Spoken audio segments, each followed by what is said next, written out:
Welcome to Hollywood.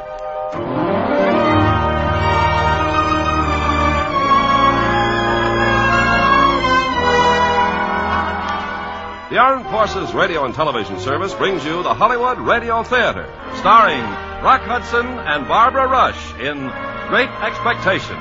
Ladies and gentlemen, your producer, Mr. Irving Cummings.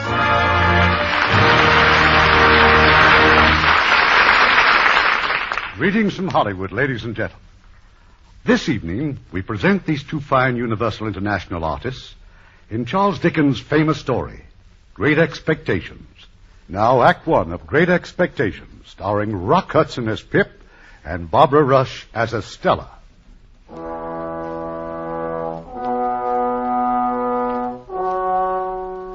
This dark and tangled narrative has its beginning in the year 1821.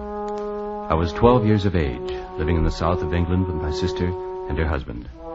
Late, one gusty autumn afternoon, I visited the village churchyard where my mother and father are buried. Suddenly, from behind one of the tombstones... Keep still, you little devil, or I'll cut your throat. He was looming over me, huge and horrible, his great wrists shackled in a chain, an escaped convict. Tell us your name, quick. Pip, sir. You're lying, that's no name. Oh, it is, sir. Pip, it really is, but they call me Pip. Show us where you live. 3 miles, sir, across the marshes. Where's your father? Yes, sir, this is his grave. Your mother? Here, too, sir. Who do you live with, then? Supposing you're kindly let live, which I ain't made up my mind about yet. With my sister, sir. Mrs. Joe Gargry, wife of Joe Gargry, the blacksmith. Blacksmith, eh? You know what a file looks like? A file? Yes, sir. Do you know what whittles is? Yes, sir, food, sir. Then you get me a file and you get me whittles, or I'll have your heart and liver out. Try, sir. And you'll bring them whittles and that file to me in this churchyard tomorrow morning at daylight. Yes, sir. And never a word of having seen such a person as me. No, sir. There's another man hid with me around here. He has a secret way of getting at a boy and tearing him wide open. Now, say heaven strike you dead if you breathe a word. Heaven strike me dead if I breathe a word. Yeah. Now get you home. What sleep I had that night was plagued with the dreadful vision of the convict waiting for me in the churchyard. I was up long before dawn. From the pantry I stole a pork pie and some brandy, and from Joe's shop a file. I ran most of the way. It gave me less time to think. I'm here, sir. You brought no one with you? No, sir. This is for you, sir. What? Pork pie and Joe's brandy. Here, give it here. I think you have the chills, sir. Not much of your opinion, boy. The food now. The food! Are you starved, sir? I'm glad to see you enjoy it, sir. Thank you, boy. Thank you, I do. Aren't you going to leave any for him? Him? Your friend, the other man. I did not say he was a friend of mine. Anyway, he's gone. Now give us the file, boy. If there isn't anything else, sir, please go home now. Yes, go home. I'm beholden to you. Thank you, boy. Thank you. All day long, the mounted soldiers swarmed over the marshes, searching for the convicts. They were captured, both of them. On the way back to the prison ship, the sergeant's horse lost a shoe, so they stopped at Joe's blacksmith shop. With them was the convict I had helped. So, you caught them both, Sergeant. What happened to the other one? The corporals took him on ahead. We'd not have got this one if it wasn't for the help that somebody gave us. Ain't Magwitch? Ain't right now? That's right enough. What are you looking at the boy for? No reason. Sergeant, I wish to say something respecting this here escape. You do, eh? Well, say it. It might prevent some persons from suffering suspicions now that I know it was my shipmate who turned me in. Well? I stole some food from this blacksmith's house last night. You were in my house last night? I stole a dram of liquor and a pork pie. The pork I'm on Mrs. Fair tore the house down looking for that. I'm sorry to say I ate your pie. Oh, you're welcome to it, as ever it were mine. We wouldn't have you starved to death, would us, Pip? No, Joe, no. Now, get back to your forge, blacksmith. It's getting late. It was a year later when an adventure of quite another sort befell me. My great-uncle Pumblechook came to the house on a very mysterious errand. That's all I know, Mrs. Joe. Miss Havisham sent word that she wants the boy to call on her. You hear that, boy? Yes, ma'am. But, Uncle, it don't make sense. What she want him for in that great old house? Pip, do you know who Miss Havisham is? The strange lady who nobody sees. Aye, and she's mad. Ain't she, Mrs. Joe? She may be mad, but she's rich enough to make the boy's fortune. The message said she wants Pip to come to her house and play. Then he'd better go and play, or I'll work him good. Get to the pump, boy. Get to the pump and scrub till you shine.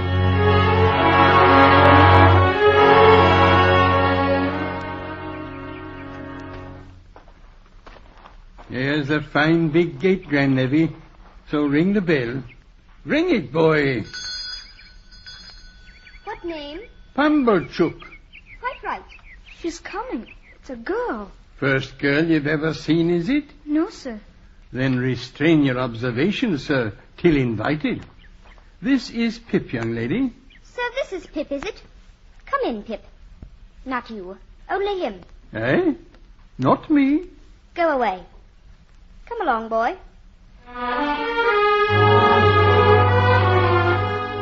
The house was like nothing I had ever seen before or since, with a musty smell and dust and cobwebs everywhere, as if the house had died. Not a ray of sunlight.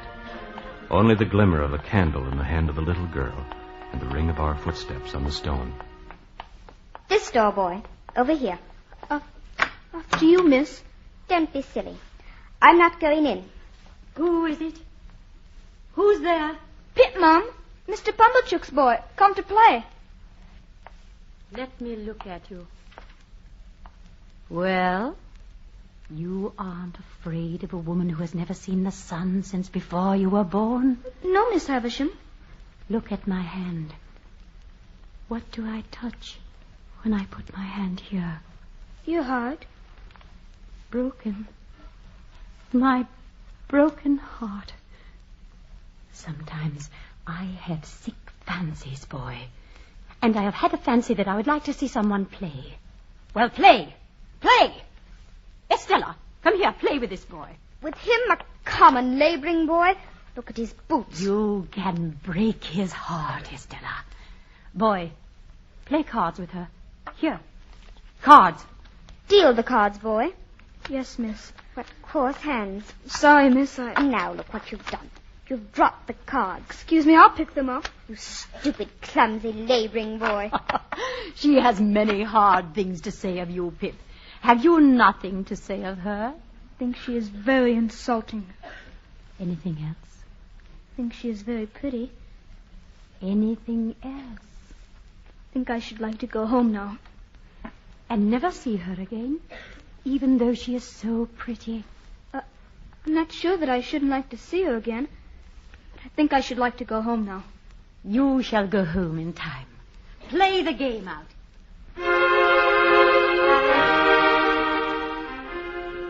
Thereafter, in accordance with Miss Havisham's wishes, I made innumerable visits to the great house. Each time, with her cruel, tormenting smile, Estella would meet me and take me to Miss Havisham. Well, boy? Well, miss? Am I pretty today? Yes, I think you are very pretty. Am I insulting?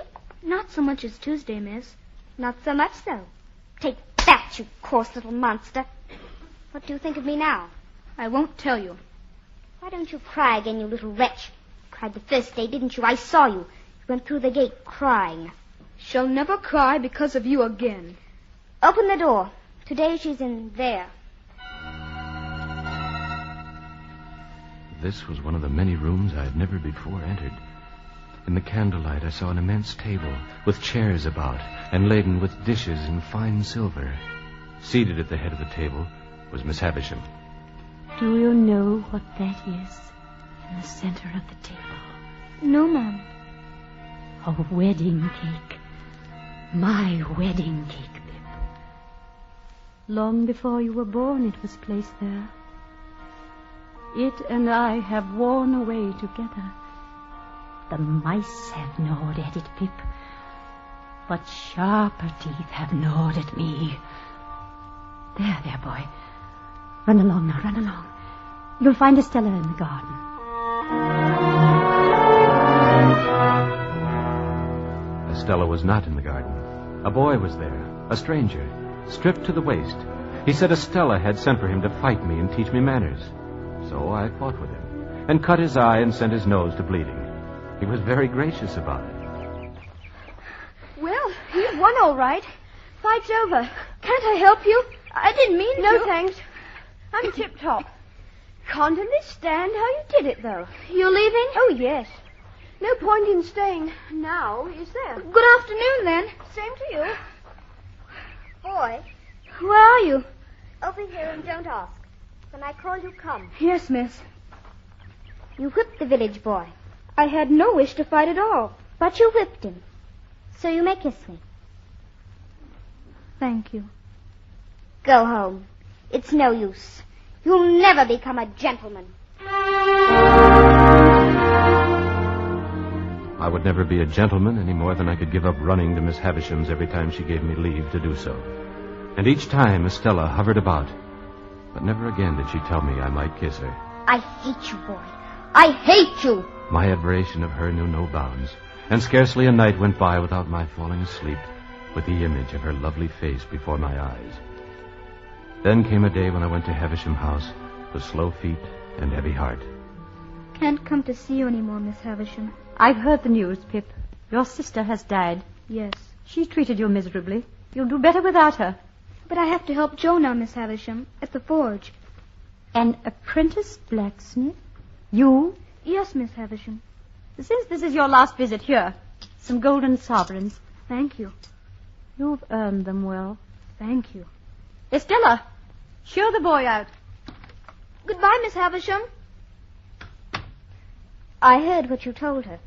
You'd better say goodbye to me, too, because I'm going away. Going away? To France to be educated. France? Well, aren't you sorry I'm going? Yes, Estella. Very sorry. Well, who have we here? A boy, Mr. Jaggers. A boy? From the neighborhood, eh? Yes, sir. Miss Havisham sent for me, sir. Well, behave yourself then. I have a pretty large experience of boys, and you're a bad lot of fellows. Miss, I shall talk to you about your passage to France. I'll be right there, Mr. Jaggers. I wish I knew when you were coming back, Estella. And I wish Well, what do you wish? I could kiss you goodbye. Well, try it and see what happens. Thank you. Thank you. Blacksmith.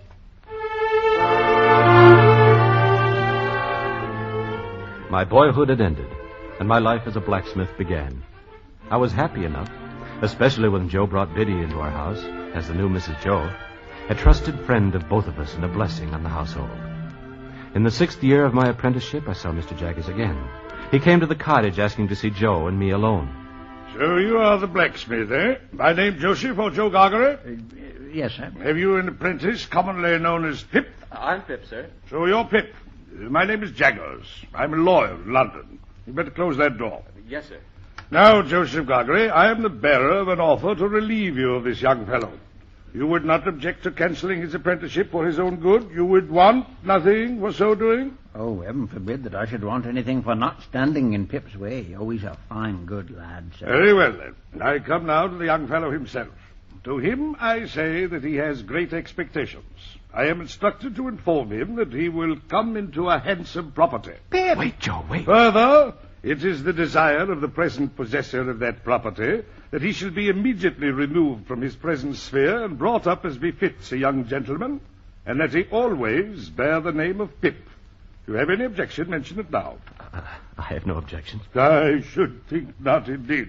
Further, Mr. Pip, you are to understand that the name of the person who is your benefactor is to remain a profound secret until the person chooses to reveal it. Yes, sir. If you have any suspicion as to whom that person might be, keep that suspicion within your own breast, sir. Well, Mr. Pip? I have no objection. Now then, kindly consider me your guardian. Thank you, sir. Let me tell you, I am well paid for my services, otherwise I should not render them. I shall arrange for you to come to London in 2 weeks. You will need some new clothes. Here, sir, 20 guineas. Well, Joseph Gargery, you look dumbfounded. Hey, sir, I am. Then good night, Mr. Gargery. Good night, Mr. Pip.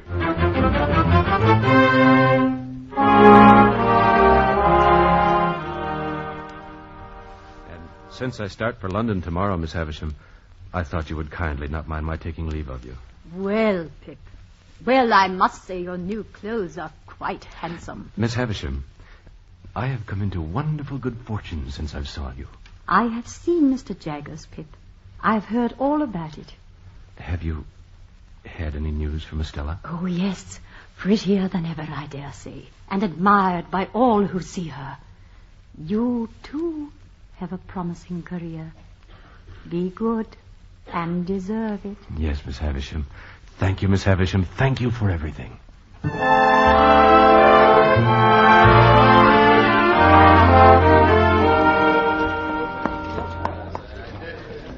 Goodbye, Joe. Goodbye, Biddy. God bless you, dear old Pip. God bless you. Take care, boy. Take good care. One day I'll come and see you in London, Pip. What larks, eh? Goodbye.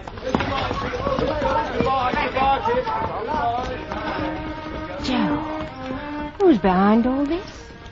Who could it be, Joe? You'd best not worry your head over that, love. Just wave goodbye to a young gentleman.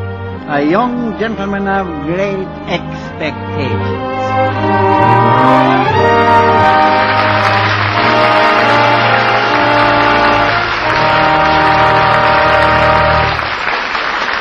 You'll hear Act Two of Great Expectations in a moment. You know, our servicemen overseas have a wonderful opportunity to observe new customs and traditions. And they find, too, that these ideas of other people aren't so strange after all. Take, for example, the foods that people eat or don't eat.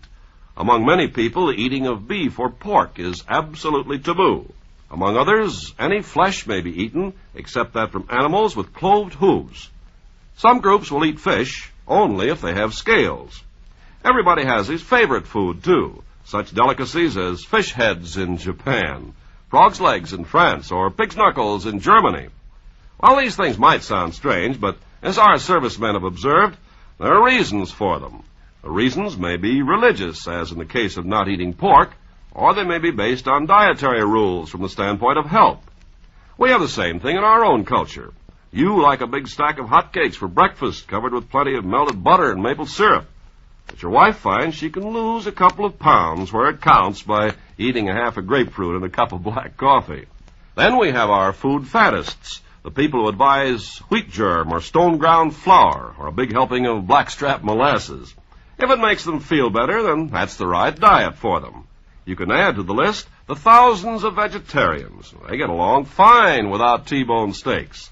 And many of our religious groups follow certain rules as regards food. The Orthodox Jews refrain from eating pork products. Catholics abstain from eating meat on Friday. Other orders have certain days for fasting. Well, what is true about food habits around the world is true also of other customs and traditions. The way of doing things may be different, but the ideals are the same. And they're important to the people who follow them. Our servicemen are helping to maintain goodwill by observing the customs of other people in other lands. Now, our producer, Mr. Cummings. Act Two of Great Expectations, starring Rock Hudson as Pip and Barbara Rush as Estella.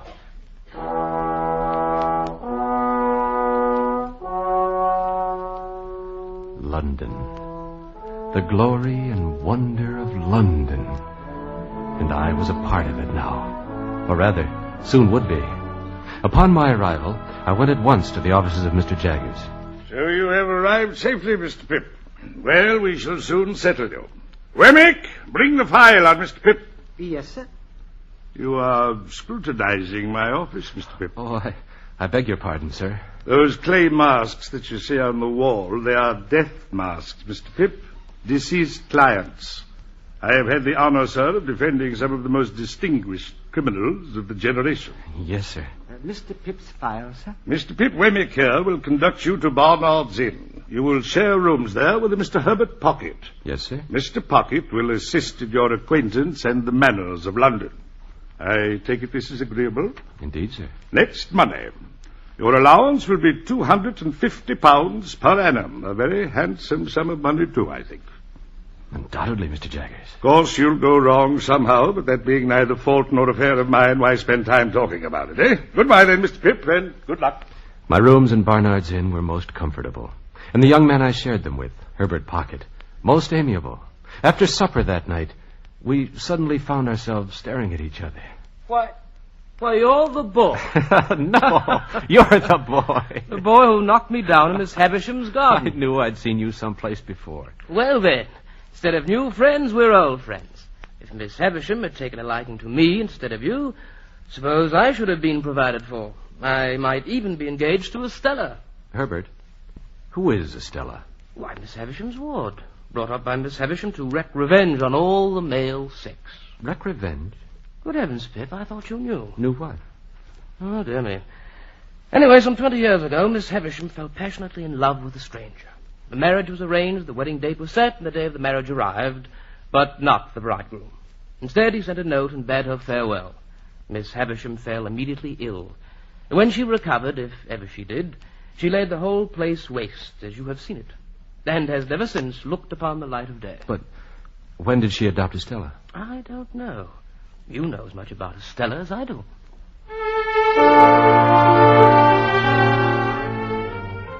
If I learned little from Herbert about Estella, I learned a great deal of the art of being a useless young gentleman. On my 21st birthday, Mr. Jaggers, my guardian, sent for me. Sit down, Mr. Pip. Now then, what do you suppose you are living at the rate of? The rate of, Mr. Jaggers? The rate of. I'm afraid I'm not able to answer that. I thought so. Well, I've asked you a question. Have you a question to ask of me? It would be a great relief to ask you several questions, Mr. Jaggers, if it were not forbidden. Ask one. Is my benefactor to be made known to me today? No, ask me another. Well, I was wondering if I had anything to receive. Yes. I thought we should come to that. Wemmick. Oh, yes, sir. Mr. Pip, you have been spending pretty freely of late and are in debt, of course. I'm afraid I must say yes, sir. You know you must say yes. Yes, sir. Wemmick, hand Mr. Pip that piece of paper. Thank you. Tell me what it is, Mr. Pip. It's a banknote.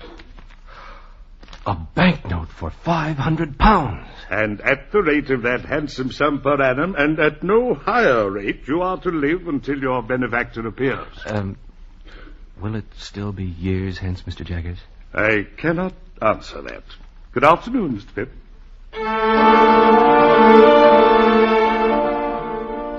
It was soon after that Joe Gargery wrote me a letter. He was coming to London. Of a sudden, I realized I was ashamed of Joe.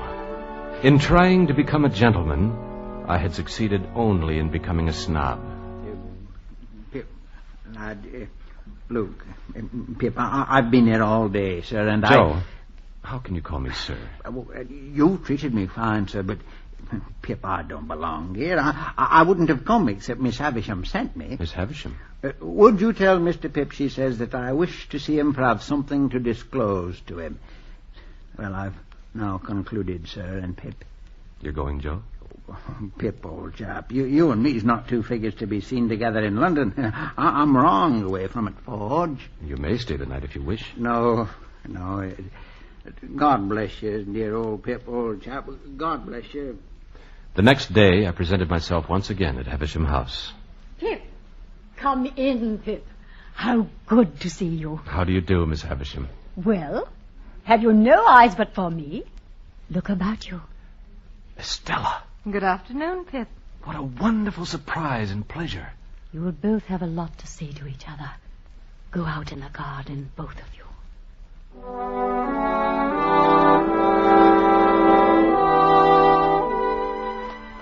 And this is where you had the fight that day with Herbert Pocket. I enjoyed that battle very much. You rewarded me very much. Did I? Don't you remember? No. Do you remember? No, I don't. Do you remember the first time I came here? The time you made me cry? I made you cry. You don't remember it? You meant nothing to me. Why should I remember? Oh, you must realize, Pip, that I have no heart. Perhaps that's why I have no memory. No one looking at you could believe that, Estella. No sympathy, no feelings. And if we are to be thrown together, you had better believe that at once. I cannot believe it. Well, at any rate, it's said, so don't expect too much of me. Come, Pip, we'll walk once more around the garden.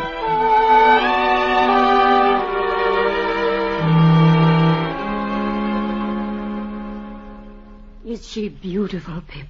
Graceful, well-grown? Do you admire Estella, Pip? Everyone must who sees her, Miss Havisham. She is going to London soon. Then I shall be the happiest man there. Love her. If she favors you, love her. If she tears your heart to pieces, love her. I made her to be loved, Pip.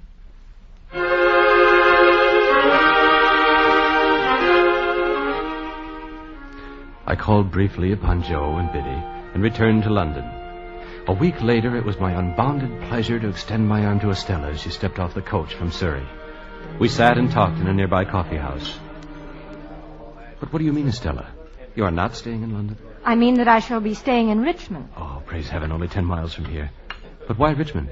Well, I'm going to live at a great expense with a lady there who has the power of showing me to people and people to me. You will have a gay time, Estella. Well, it is a part of Miss Havisham's plan for me. Oh, but I cannot take great pleasure, Pip, in events I do not shape. But I will try to be beautiful and gay and obedient.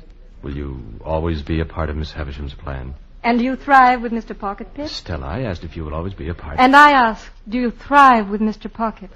Well, it's pleasant enough. At least it's... Yes? As pleasant as anywhere away from you.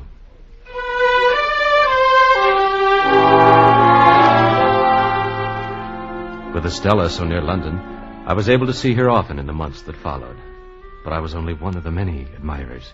One winter's night, Estella's patroness gave a ball. You danced beautifully, Pip. I'm sorry now I've promised the polka to Mr. Drummel. Drummel? He never takes his eyes off you. Look at him. Is there anything about Drummel that I need to look at? That's a question I've wanted to ask you for weeks. Ever since he started hovering over you. All sorts of ugly creatures hover about a lighted candle. Can the candle help it? It makes me wretched, Estella. You give him looks and smiles such as you never give me. Do you want me then to deceive and entrap you? Do you deceive and entrap him, Estella? Yes, and many others, Pip. All of them but you.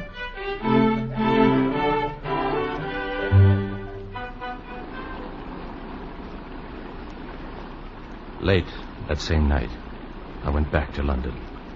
Herbert had not yet come home. I thought it was his knock that I heard on my door.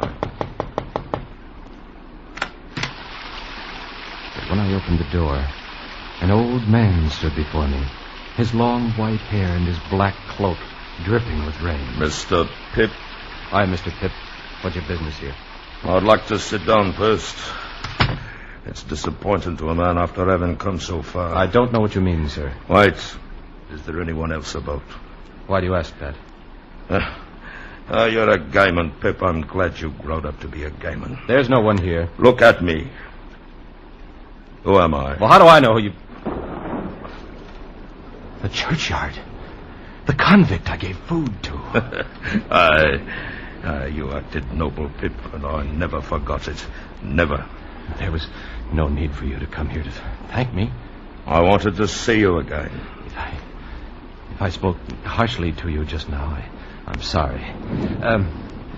How have you been living? I've been a sheep farmer, far away in New South Wales. I hope you've done well. I've done wonderful well. Me, an escaped convict. I'm very glad. I hope to hear you say so, dear boy. You've done well, too, eh? Quite well. I've been chosen to succeed to some property. May I ask what property? I don't know. May I ask whose property? I don't know that either. Could I make a guess, I wonder, at your income since you've come of age, Say, £500? Yes, but... And your guardian, could it be he's a lawyer, Pip? As to the first letter of that lawyer's name now, would it be J? How do you know this? As to the employer of that lawyer whose name begins with J and might be Jaggers. You! It's you! Aye, dear boy. Yes, Pip, it's me what's done it. You give me your hand, Pip. Let me hold it. I swore that time, sure as I'd ever escape again and earn a guinea, that guinea should go to you. That there hunted dog, what you kept life in, caught his head so high that he could make a gentleman. And Pip, you're him.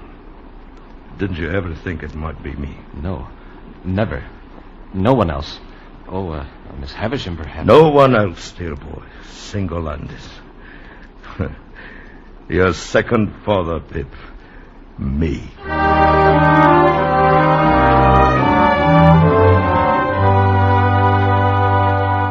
Mr. Pip, is it so early in the day? I must talk to you, Mr. Jaggers. Alone. Molly? Yes, sir. Get out. I said get out. Clean up later on. I'll get out, sir. Who was that woman? I've never seen her here before. She's been here before. For years, Mr. Pip. I once saved her from the hangman. Now she cleans my office. Well? Mr. Jaggers, last night I had a caller. I want to assure myself that what I've been told is true. Did you say told or informed? Told would imply verbal communication. You can't have verbal communication with a man, for example, in New South Wales. I will say informed, then. I have been informed by a person named Abel Magwitch that he is the benefactor so long unknown to me. That is the man in New South Wales. Well, wherever he is. I've always supposed it was Miss Havisham. Oh, have you now? Why? Not a particle of evidence, Pip. Take nothing on supposition. Take everything on evidence. Well, you have nothing more to say. I will say this. I think you should know that I communicated with Mr. Abel Magwitch in New South Wales, reminding him that if he should ever set foot again in this country, he would be liable to immediate execution. Take a look out that window, Pip. Yonder you'll see the prison yard. What is occurring in the prison yard? Horrible. They're preparing to hang. Surely not all those people. 8, I believe, this morning. Happens every day. Magwitch has enemies here who would not hesitate to inform on an escaped convict. There is a reward for such as want it. I see. But no doubt he has guided himself by my caution and has remained in New South Wales. But if Mr. Magwitch were in this country, he would have to be got out of this country at once, would he not? If he were here, and anyone cared about him, yes, at once. Then what has to be done must be done. Good day, Mr. Jaggers.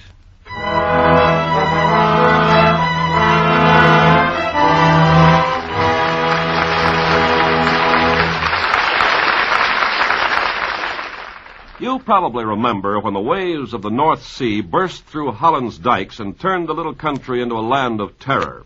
It was Western Europe's worst flood disaster. More than 1,400 people were killed, and over 60,000 were made homeless. The property loss was greater than that suffered during World War II. But America answered the call from the Dutch people. Within just a few hours, United States Army helicopters were evacuating hundreds from the danger areas. Mercy planes filled with blankets, coats, shoes, and food brought quick relief in the emergency. Among the many who contributed was the 82nd Airborne Division. They remembered the courage and the help displayed by the Dutch people when they parachuted into Holland in 1944. This one unit collected nearly 20,000 pounds of clothing and over $12,000 in cash for relief in the flooded country. Now, there was no official drive behind this operation. It emerged right from the heart, a spontaneous, genuine reaction to a country struck by disaster. It proved once more that in the hour of need, people will reach across borders and oceans to help their fellow men. Such acts by you and your friends today are shaping our world of tomorrow. We pause now for station identification.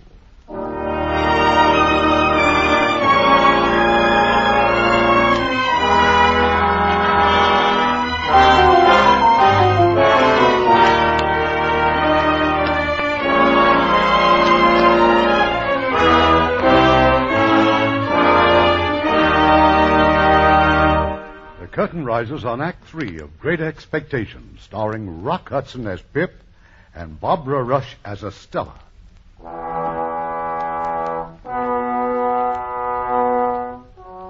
At last I had the truth. I knew my benefactor, and I knew he was now risking his life only that he might see me.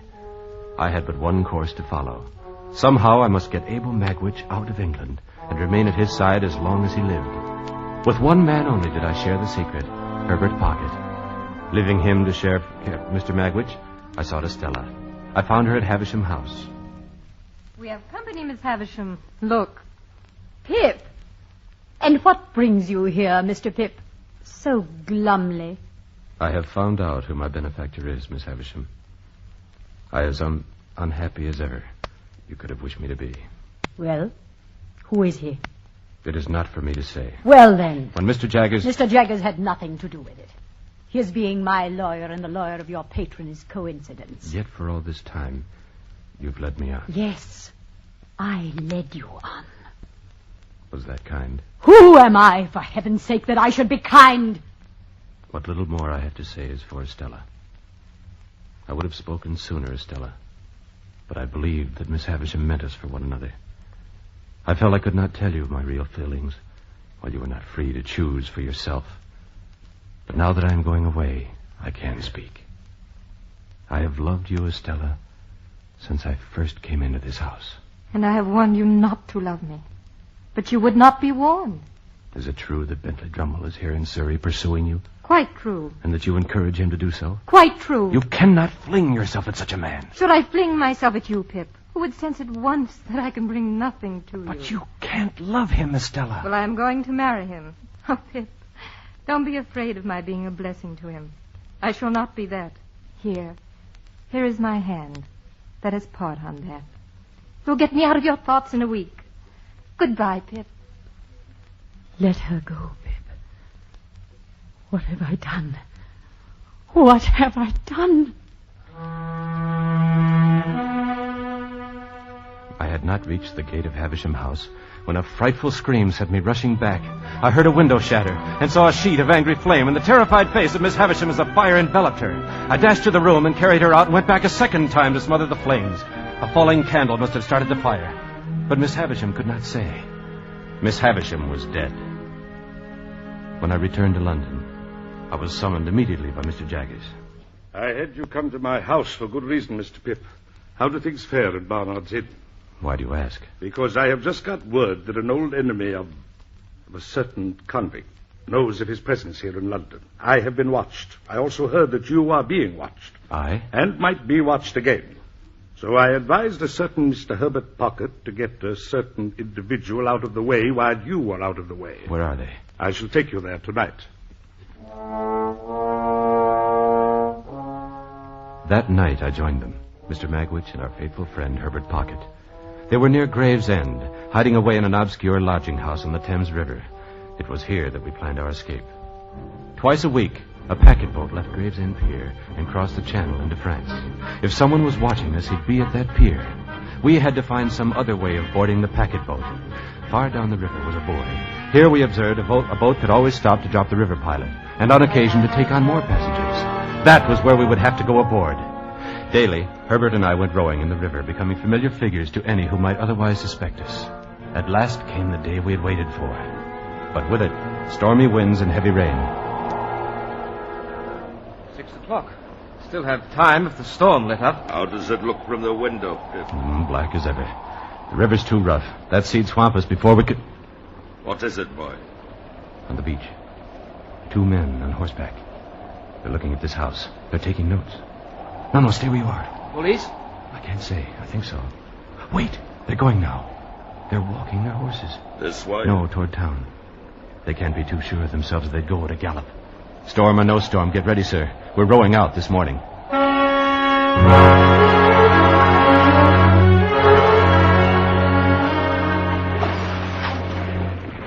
The storm stopped, Pip.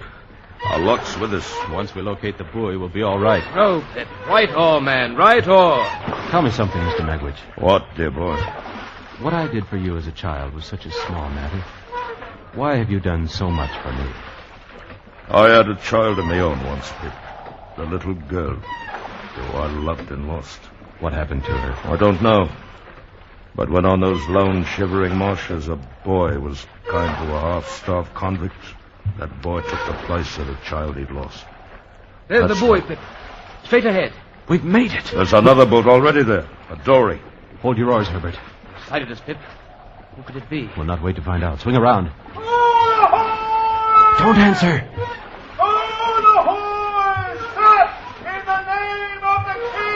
Pip, they're coming after us. You haven't escaped from it there! I call upon him to surrender, and you to assist! We'll head for the fog bank, Herbert. We can still lose them. Stop! In the name of the king! Stop! There were 4 men at the oars of the dory. It was just a matter of time before they'd be upon us. Then, through the fog, we heard the engines of the packet boat. It was bearing straight down upon us. There was one desperate chance to take. Row straight for the steamer in the hope our pursuers, fearful of being run down, would rest their oars. But if they too heard the ship, it deterred them not 1 instant. They were not 10 feet from it when the packet boat leaped from the mist and crushed us both to splinters.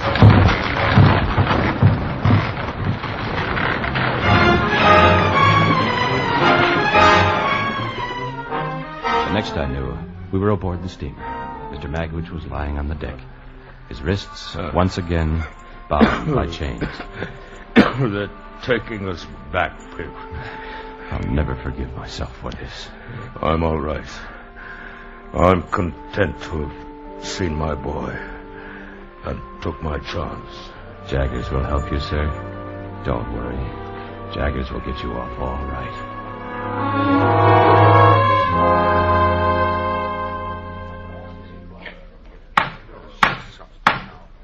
Prisoner at the bar will stand and come forward. Mr. Jaggers. The law is the law, Mr. Pip. We have been defeated. Abel Magwitch, the sentence of the court is that you shall be taken hence to the place of execution, and there hanged by the neck until you are dead.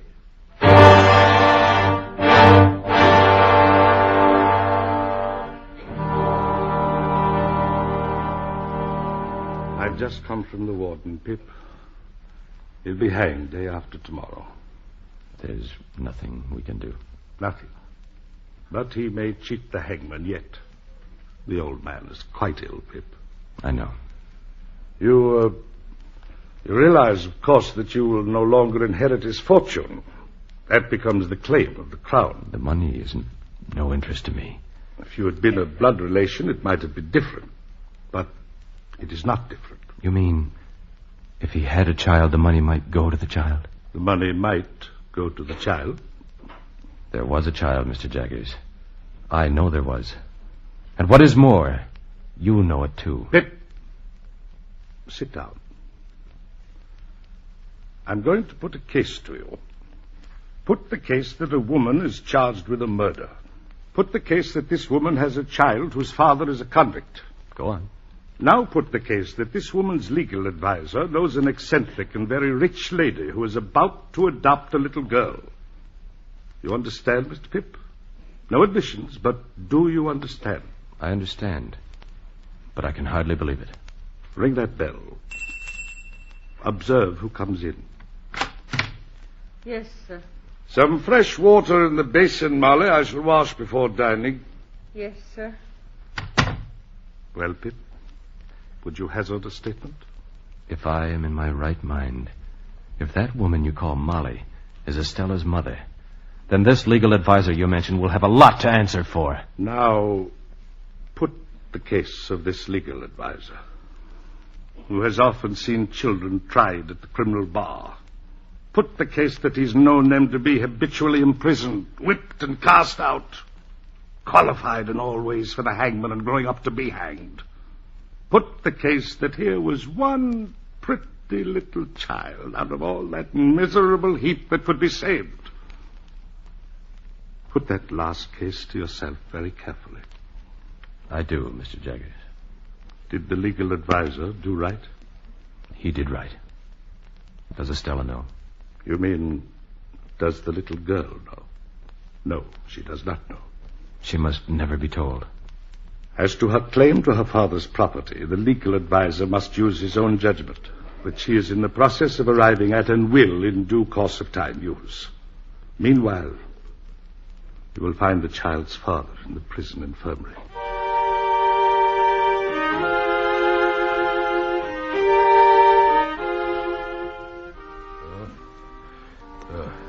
Oh, dear boy.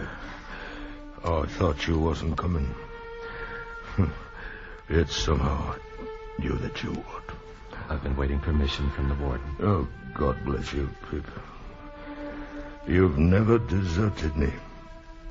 And what's best of all, you've been more comfort to me since I was under this dark cloud than when the sun shone. That's best of all. Are you in pain, sir?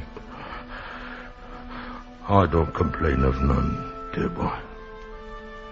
I have something to say to you. Can you understand me?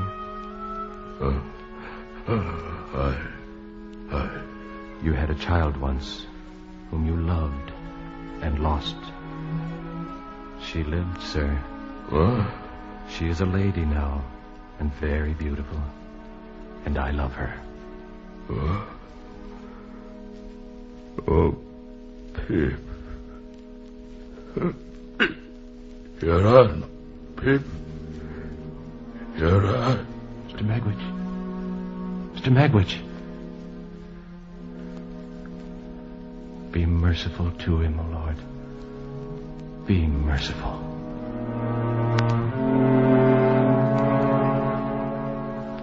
Abel Magwitch died in my arms. I remember walking back to Mr. Jagger's office and suddenly finding the room spinning before my eyes and my legs turning to water. When my senses returned, I was in my boyhood room, and Joe Gargery was smiling over me. You betcha, Pip. Your fever's gone, old chap. Joe. It is Joe. Which it are, old chap? I'm in your house, Joe. 3 weeks and more, Pip, and almost dead. We brought you home, dear old Pip, old chap, Biddy and me. After the way I turned from you. You break my heart, Joe. Ever the best of friends, Pip, come what may.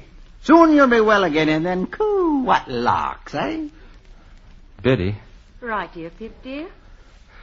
You have the best husband in the world, Biddy. And Joe, the best wife. Which I know, Pip, old chap, which I know. One day you'll marry too, Pip. No, Biddy. I don't think so. You still fret for her, Estella. I think of her. But that poor dream has all gone by.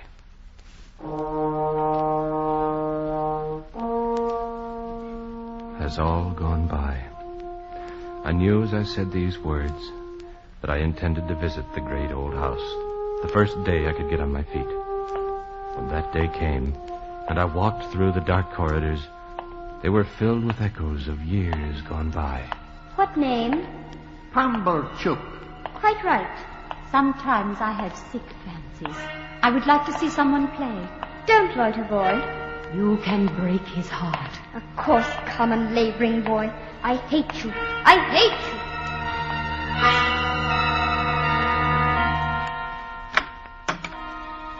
I opened the door of Miss Havisham's room. For one frantic moment, I thought I saw her there. Miss Havisham sitting in her chair. Come in, Pip. Stella. Stella. I thought you were in Paris with your husband. I have no husband, Pip. Haven't you heard? Well, I've been ill, Estella. I've heard nothing. When Mr. Jaggers disclosed to Bentley Drummond who my parents were, he no longer wished to have me for a wife. Well, Pip, why don't you laugh? You have every right. I have no wish to laugh, Estella. Oh, you've no need to pity me. This house is mine now, and I shall live here, away from the world and all its complications. Estella, how long have you been here? I don't know. You must leave this house. It's a dead house. Nothing can live here, Estella. This is the house where I grew up. It's part of me. It's my home. It was Miss Havisham's home. But she's gone. Gone from both of us. Oh, she is not gone. She is still here, in this very room. Then I defy her. I have come back, Miss Havisham. I have come back to let the sunlight in. Oh, Pip! I shall open the drapes, Miss Havisham. I shall rip down the drapes!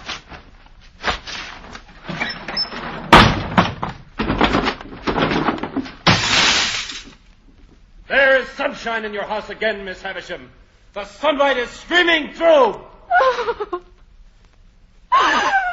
Oh, Stella. Oh, my God. Oh, Ben. I'm afraid. Look at me. We will start again, Estella. Together. Come with me, Estella. Out. Into the sunlight.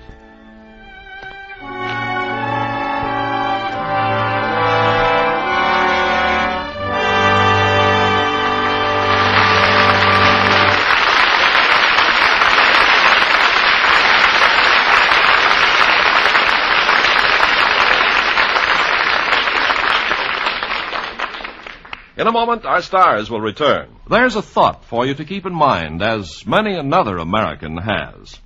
There's hardly a home in Western Germany, for instance, which doesn't reflect the influence of Ellen McCloy, wife of our former High Commissioner to Germany. When Mrs. McCloy arrived in Germany in 1949, she decided to be more than just the wife of the High Commissioner. There were nearly 10 million outcasts in the Western area, refugees from the occupied countries, bewildered people who needed guidance and encouragement. Mrs. McCloy knew that big problems can be solved from small beginnings, so she bought a few sewing machines and opened a sewing room where the women could make warm winter clothing for their families. Well, the sewing room was an immediate success. As they sewed, the women discussed common interests, found new friends. Within a year, 30 more sewing rooms were begun in the United States zone. Early in 1950, Mrs. McCloy began a series of visits which took her into every town in the U.S. zone, as well as the French and British areas. She spoke to the women, told them how American women lived and how they became good citizens. She spoke honestly with German housewives and pulled them out of the depths of self-pity by showing them the meaning of neighborliness. Well, these are but a few examples of what she did to help those who needed help. During her 3-year stay in Germany, Mrs. McCloy did much to assure the future of German democracy. As one German housewife put it, for us Germans, Frau McCloy is better even than the Marshall Plan. Yes, Ellen McCloy had proved that by helping others, you help your country. Now, here's Mr. Cummings with our stars. And now that they've fulfilled our great expectations, Rock Hudson and Barbara Rush take a bow.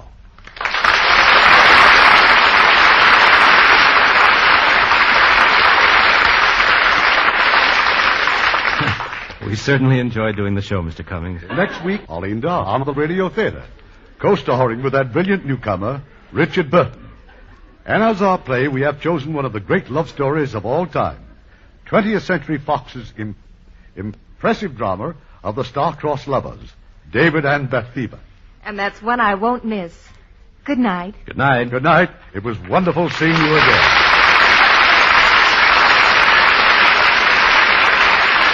Heard in our cast tonight were Bill Conrad as Magwitch, Jeanette Nolan as Miss Havisham, Alan Reed as Jaggers, Peter Votrian as Pip as a child, Susan Seaforth as Estella as a child, Christopher Cook as Herbert as a child, Polly Bear as Joel, and Bibi Janis, Jimmy McCallion, Lillian Bayef, Norman Field, Howard McNair, Leo Britt, and Eddie Marr.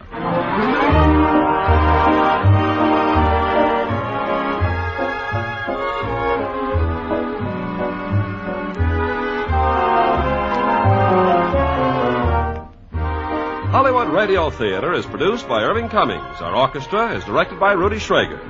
This is your announcer, Ken Carpenter, inviting you to be with us again next week at this same time for another presentation of the Hollywood Radio Theater.